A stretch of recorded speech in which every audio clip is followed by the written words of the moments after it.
ಈ ಕಚೇರಿಯ ಮುಖ್ಯಸ್ಥರು ಶ್ರೀ ಜಿ.ಕೆ. ವೆಂಕಟೇಶ್ ವ್ಯವಸ್ಥಾಪಕ ಸಂಪಾದಕರಾಗಿ ಕಾರ್ಯವನ್ನು ನಿರ್ವಹಿಸುತ್ತಿರುತ್ತಾರೆ. ಈ ಒಂದು ಚಿತ್ರದ ಪ್ರಮುಖ ಉದ್ದೇಶ ಏನಪ್ಪಾ ಅಂತ ಹೇಳಿದ್ರೆ, ಕರ್ನಾಟಕ ರಾಜ್ಯ ಕೃಷಿ ಮಾರಾಟ ಮಂಡಳಿ ಇದೇನಿದೆ, ಈ ಒಂದು 1977ರಲ್ಲಿ ಸ್ಥಾಪನೆ ಆಗಿರುತ್ತದೆ. ಈ ಒಂದು ಕರ್ನಾಟಕ ರಾಜ್ಯ ಕೃಷಿ ಮಾರಾಟ ಮಂಡಳಿಯು 1966ರ ರಾಜ್ಯ ಕೃಷಿ ಉತ್ಪನ್ನ ಮಾರಾಟ ನಿಯಂತ್ರಣ ಮತ್ತು ಅಭಿವೃದ್ಧಿ ಶಾಸನದ ಪ್ರಕಾರ 1968 ನಿಯಮಾವಳಿಯಲ್ಲಿ ಸೆಕ್ಷನ್ 100 ಉಪಪ್ರಕರಣ 2ರಲ್ಲಿ ಕರ್ನಾಟಕ ರಾಜ್ಯಾದ್ಯಂತ ಇರುವ ಎಲ್ಲ ಮಾರುಕಟ್ಟೆ ಸಮಿತಿಗಳಿಗೆ ಬಳಸುವ ರಶೀದಿಗಳು, ಪಟ್ಟಿಗಳು, ರಿಜಿಸ್ಟರ್ಗಳು, ಎಲ್ಲಾ ತರಹದ ಮುದ್ರಣಗಳನ್ನು ಏಕರೂಪದಲ್ಲಿ ತರುವ ಸದುದ್ದೇಶದಿಂದ ಮಾಡಲಾಗಿರ್ತದೆ. ಇಲ್ಲಿ ಪ್ರಮುಖವಾಗಿ ನಮ್ಮ ಒಂದು ಮುದ್ರಣಾಲಯದಲ್ಲಿ ನಾವು ಮುಖ್ಯವಾಗಿ ಈ ಒಂದು ಪ್ರಾರಂಭ ಆದಾಗಿಂದ ನಮ್ಮ ಕಚೇರಿಯಲ್ಲಿ ಒಂದು ಆಫ್ಸೆಟ್ ಯಂತ್ರ, ಒಂದು HMT ಲೆಟರ್ ಪ್ರೆಸ್, ಒಂದು ಸಿಂಗಲ್ ಸಿಲಿಂಡರ್ ಯಂತ್ರ, 2 ಟ್ರೆಡಲ್ ಮುದ್ರಣ ಯಂತ್ರ, 2 ಕಟಿಂಗ್ ಮಷಿನ್, 2 ಪಿನ್ನಿಂಗ್ ಯಂತ್ರಗಳನ್ನು ಬಳಕೆಯಲ್ಲಿ ಇರುತ್ತದೆ. ಇದು 1972ರಿಂದಲೂ ಬಳಕೆಯಲ್ಲಿ ಇರುತ್ತದೆ.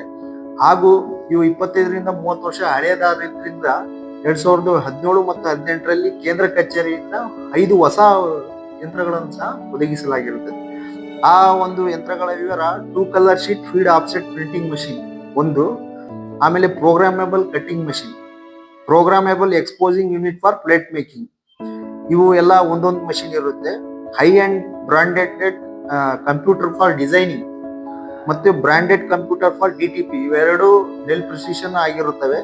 A3 ಸೈಜ್ ಫ್ಲಾಟಬಲ್ ಸ್ಕ್ಯಾನರ್ ಸಹ ನಮ್ಮ ಒಂದು ಕಚೇರಿಗೆ ಕೇಂದ್ರ ಕಚೇರಿಯಿಂದ ಪ್ರತಿ ರಾಜ್ಯದ ಎಲ್ಲ APMCಗಳಿಂದ ಮುದ್ರಣ ಆದೇಶಗಳು ಬರ್ತವೆ.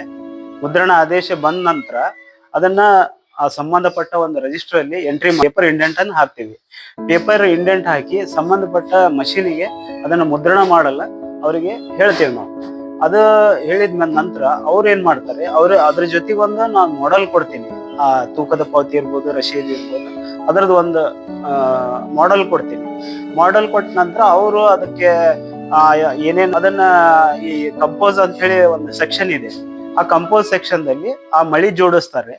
ಆ ಊರ ಹೆಸರು ಇರ್ಬೋದು, ಅದನ್ನೆಲ್ಲ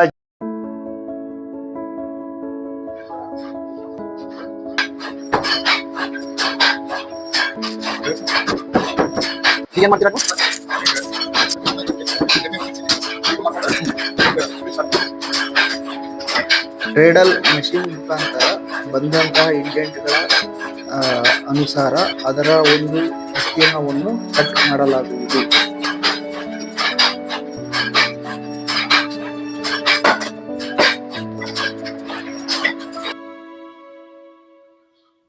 ಸದರಿ ಆದೇಶದಂತೆ ಅಕ್ಷರಗಳ ಜೋಡಣೆ ಮತ್ತು ಸಂಯೋಜನೆಯನ್ನು ಈ ಚಿತ್ರದಲ್ಲಿ ನೋಡಬಹುದಾಗಿರುತ್ತದೆ.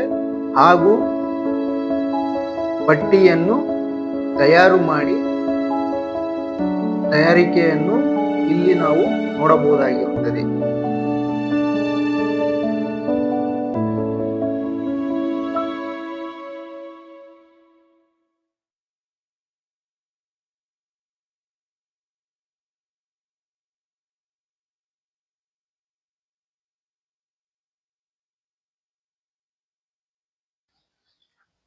ಆಟೋಮ್ಯಾಟಿಕ್ ಪ್ರಿಂಟಿಂಗ್ ಮೆಷಿನ್ ಬಂದಂತ ಆದೇಶಗಳನ್ವಯ ಕ್ರಮ ಸಂಖ್ಯೆ ಅನುಸಾರ ಪ್ರಿಂಟಿಂಗ್ ಅನ್ನು ಕೈಗೊಳ್ಳುತ್ತಿರುವುದು ಈ ಚಿತ್ರದಲ್ಲಿ ನೋಡಬಹುದಾಗಿದೆ.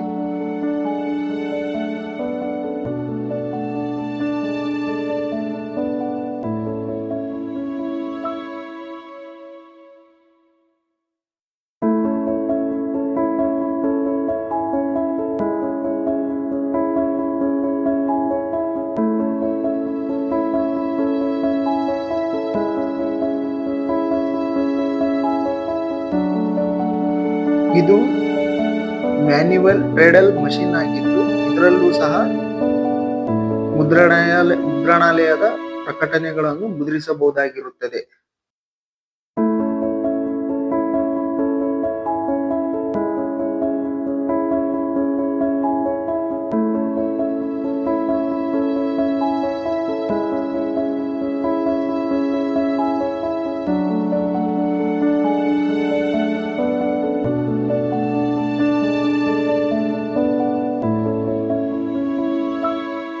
ಇದು ಆಫ್ಸೆಟ್ ಯಂತ್ರವಾಗಿದ್ದು ಇದರಲ್ಲೂ ಸಹ ಮುದ್ರಣಾಲಯದ ಮುದ್ರಣವನ್ನು ಕೈಗೊಳ್ಳಬಹುದಾಗಿರುತ್ತದೆ.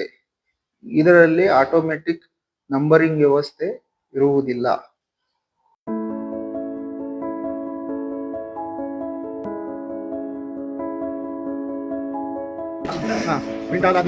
ಸದರಿ ಯಂತ್ರದಲ್ಲಿ ತೂತುಗಳನ್ನು ಅಂದರೆ ಪರ್ಫೋರೇಟರ್ಗಳನ್ನು ಹಾಕಿಕೊಡುತ್ತಿರುವುದನ್ನು ಈ ದೃಶ್ಯದಲ್ಲಿ ವೀಕ್ಷಿಸಬಹುದಾಗಿದೆ.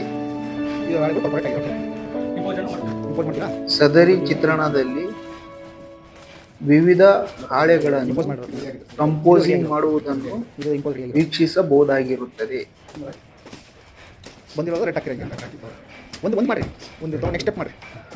ಇಂಪೋಸಿಂಗ್ ಆದ ನಂತರ ನಿಯಮಾನುಸಾರ ವಿಸ್ತೀರ್ಣಕ್ಕನುಗುಣವಾಗಿ ಕಟಿಂಗ್ ಮಾಡಲಾಗುವುದು. ಕಟಿಂಗ್ ಮಾಡಲಾದ ತಕ್ಷಣ ಬೈಂಡಿಂಗ್ ಮಾಡಿ ವಿವಿಧ ರಾಜ್ಯದಲ್ಲಿರುವ ಕೃಷಿ ಉತ್ಪನ್ನ ಮಾರುಕಟ್ಟೆ ಸಮಿತಿಗಳಿಗೆ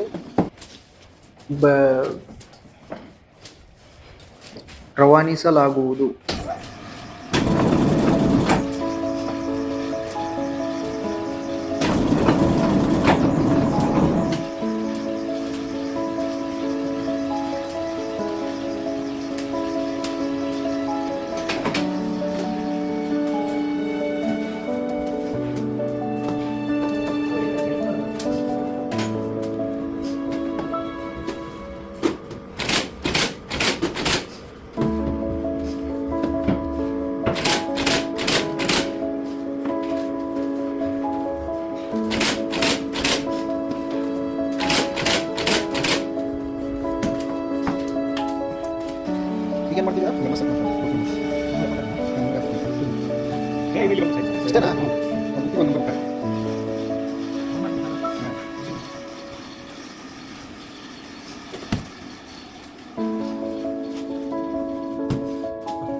ಪ್ಯಾಕಿಂಗ್ ಆಗಿರುವಂತಹ ಆದೇಶಗಳನ್ನು ಈ ರೀತಿ ಪ್ಯಾಕ್ ಮಾಡ್ತೀರಾ?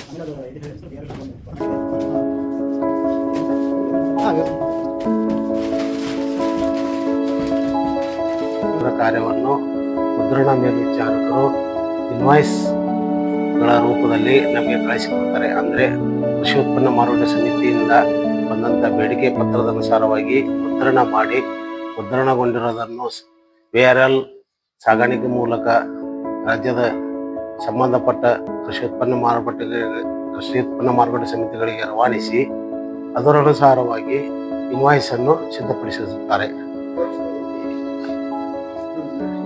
ಇನ್ವಾಯ್ಸದ ಅನುಸಾರವಾಗಿ ನಮ್ಮದೇ ಆದಂತಹ ಒಂದು ರೇಟ್ ಚಾರ್ಟ್ ಇರುತ್ತದೆ. ಆ ರೇಟ್ ಚಾರ್ಟದ ಅನುಸಾರವಾಗಿ ನಾವು ಬಿಲ್ಗಳನ್ನು ಸಿದ್ಧಪಡಿಸುತ್ತೇವೆ. ಇದರಲ್ಲಿ ಐಟಮ್ ಇರುತ್ತೆ, ಐಟಮ್ ಅನುಸಾರವಾಗಿ ದರ ಇರುತ್ತೆ, ದರದ ಅನುಸಾರವಾಗಿ ನಮ್ಮಲ್ಲಿ ಇರತಕ್ಕಂಥ ಮುದ್ರಣದ ಬಿಲ್ಗಳಲ್ಲಿ ಆ ಐಟಮ್ಗಳನ್ನು ನಮೂದಿಸಿ ಮುದ್ರಣದ ವೆಚ್ಚ, ಸಾಗಾಣಿಕೆ ವೆಚ್ಚ, ಪ್ಯಾಕಿಂಗ್ ವೆಚ್ಚವನ್ನು ಸೇರಿಸಿ ಬಿಲ್ಗಳನ್ನು ಪಾವತಿಗಾಗಿ